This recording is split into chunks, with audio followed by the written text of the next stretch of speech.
ஆரி work பிகினர்ஸா நீங்கள்? அப்போ நீங்கள் கண்டிப்பாக ஒரு 5 இம்பார்ட்டன்ட் பாயிண்ட்ஸ் பற்றி தெரிஞ்சுக்கணும்.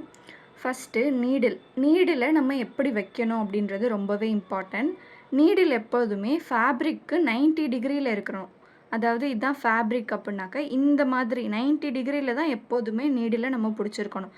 இப்படி சாய்ச்சி வச்சுலாம் போட்டோம் அப்படின்னாக்கா ஸ்டிச் கரெக்டாக வராது. செகண்ட் பாயிண்ட், த்ரெட்டை நம்ம அடியில் பிடிச்சிருப்போம் பார்த்தீங்களா, அதை வந்துட்டு இப்படி ரொம்ப இழுத்து பிடிச்சோம் அப்படின்னாக்கா த்ரெட் கட் ஆகிட்டே இருக்கும்.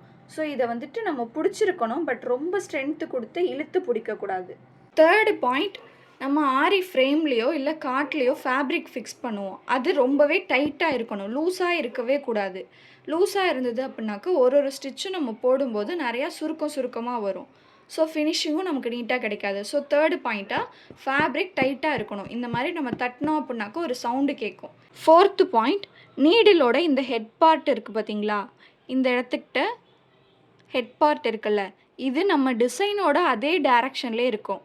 இப்போ இந்த சைடு தான் நான் போடுறேன் அப்படின்னாக்கா எப்போதுமே நீடில் வந்து இந்த டிசைனோட டைரக்ஷன்லேயே தான் இருக்கணும். ஃபிஃப்த்து பாயிண்ட், நீடில் எடுக்கும்போது இருக்கிற அதே இன்ட்ரெஸ்ட் முடிக்கும் போதும் இருக்கணும். அப்போ தான் சிம்பிளான டிசைன் கூட செம அழகாக வரும்.